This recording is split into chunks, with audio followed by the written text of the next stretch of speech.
तो बुलेटिन के इस हिस्से में हम बात करेंगे उस जल प्रहार की जो पहलगाम हमले के बाद भारत ने पाकिस्तान पर किया है। पहलगाम हमले के बाद भारत लगातार एक्शन मोड में है। तो जम्मू कश्मीर के पहलगाम में हुए आतंकी हमले के अगले ही दिन दोनों देशों के संबंध ऐतिहासिक तौर पर सबसे खराब दौर में पहुंच गए हैं। भारत ने इन आतंकी हमलों के लिए सीमा पार पाकिस्तान को दोषी ठहराते हुए कई बड़े फैसले लिए हैं, जिनका सीधा असर पाकिस्तान पर पड़ेगा। कल शाम दिल्ली में प्रधानमंत्री नरेंद्र मोदी की अध्यक्षता में कैबिनेट की सुरक्षा मामलों की कमेटी की बैठक हुई। करीब 2.5 घंटे यह बैठक चली, यानी मैराथन बैठक हुई। हर पहलू पर विचार किया गया और कई अहम फैसले इसमें लिए गए। सबसे पहले उनकी जानकारी आपको दे देता हूं, कौन कौन से बड़े फैसले हुए। सबसे बड़ा फैसला यह हुआ कि भारत ने 1960 में जो सिंधु नदी समझौता हुआ था उसे स्थगित कर दिया है। भारत ने समझौते को स्थगित किया है और पहली बार, इतिहास में पहली बार कई ऐसे मौके आए जब पाकिस्तान ने हिमाकत की, भारत ने उसको जवाब दिया, लेकिन इस नदी समझौते को स्थगित नहीं किया। लेकिन यह पहला मौका है पहलगाम हमले के बाद जब इसे स्थगित कर दिया गया है। दूरगामी नतीजे इसके होंगे क्योंकि पाकिस्तान पहले से ही पानी की कमी का रोना रोता रहा है। आपको बता दें कि इसके अलावा और कौन सा फैसला लिया गया। दूसरा फैसला यह हुआ कि अटारी की चेकपोस्ट को तुरंत प्रभाव से बंद कर दिया गया है। तो जो भी लोग वैध दस्तावेज के साथ पाकिस्तान गए हैं वो इस रूट से 1 मई 2005 तक वापस लौट सकते हैं। उन्हें यह समय सीमा दी गई है ताकि उन्हें आने का समय मिले। तीसरा फैसला यह हुआ है कि सार्क वीजा छूट स्कीम के तहत पाक नागरिकों को भारत आने की इजाजत कतई नहीं होगी। भारत नहीं आ पाएंगे इस वीजा के सहारे भी। अभी तक पाकिस्तानी नागरिकों को जारी हुए ऐसे वीजा को रद्द मान लिया गया है। इस स्कीम के तहत जो भी पाकिस्तानी नागरिक भारत में हैं वो 48 घंटे के अंदर बाहर जाएं, भारत छोड़ दें। ये इस फरमान का, ये इस आदेश का, इस फैसले का मतलब है। अगली बात हम आपको बताते हैं। नई दिल्ली में पाकिस्तान उच्चायोग में तैनात सेना, नौसेना, वायुसेना, तीनों के एडवाइजर पर्सन नॉन ग्रेटा यानी अवांछित पर्सन घोषित कर दिए गए हैं। 1 हफ्ते में उन्हें भी भारत से जाने का आदेश सुना दिया गया है। 1 हफ्ते में उन्हें जाना होगा भारत से। भारत भी इस्लामाबाद में अपने उच्चायोग में तैनात सेना, नौसेना और वायुसेना के एडवाइजर्स को वापस बुला रहा है। दोनों ही हाई कमिश्नों में इन पोजीशंस को अब रद्द मान लिया गया है। सैन्य सलाहकारों के 5 सपोर्ट स्टाफ को भी वापस बुला लिया गया है और 1 मई 2025 तक उच्चायोग की पूरी संख्या को मौजूदा 55 से घटाकर 30 कर दिया जाएगा। तो यह अहम फैसला लिया गया। This treaty of 1960 will be held in abeyance with immediate effect until Pakistan credibly and irrevocably abjures its support for cross-border terrorism. तो कूटनीतिक फैसला जो लिया गया वो हमने आपको बता दिया विस्तार से। उस पर आपने विदेश सचिव की बाइट भी सुन ली, उनका बयान भी सुन लिया। अब उस बड़े फैसले की बात जो पहलगाम हमले से पहले कभी नहीं हुआ था, चाहे जैसे भी हालात भारत पाकिस्तान के बीच रहे हों।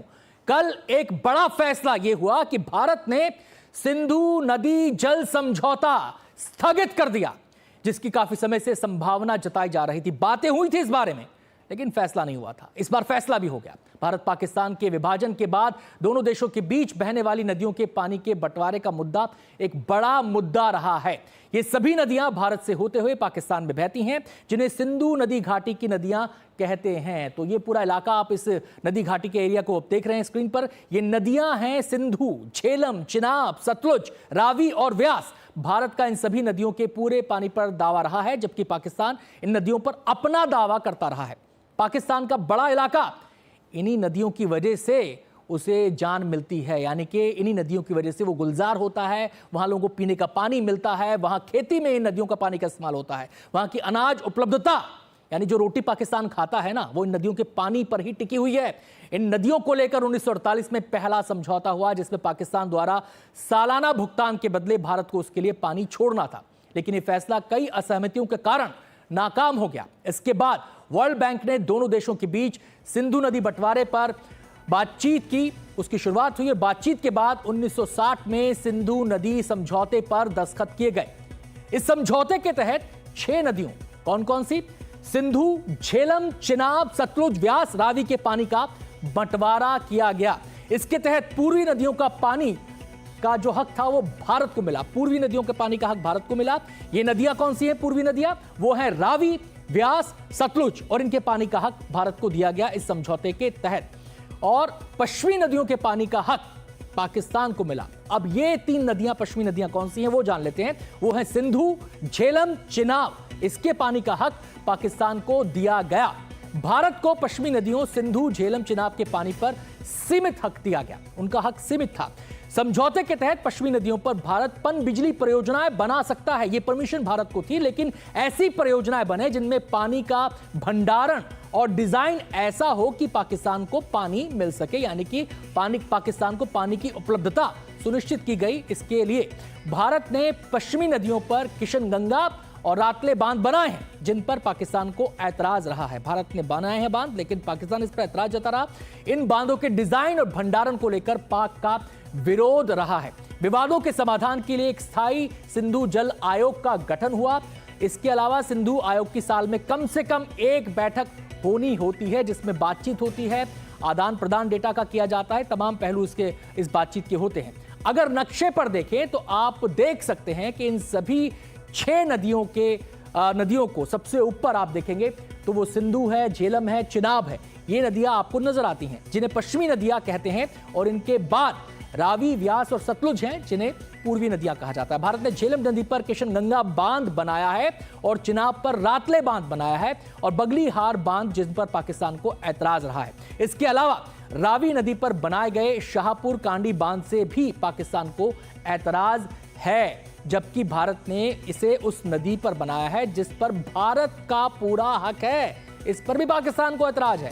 सिंधु समझौता जो भी हो, लेकिन यानी कि पानी का बंटवारा 3-3 नदी का हुआ था, लेकिन बड़ा लेकिन है, इन नदियों का 80% पानी पाकिस्तान इस्तेमाल करता है। पाकिस्तान के पंजाब और सिंध इलाके में सिंचाई मुख्य तौर पर इन्हीं नदियों पर आश्रित है। अगर इस पानी को रोक दिया जाए तो लाले पड़ जाएंगे वहां पर।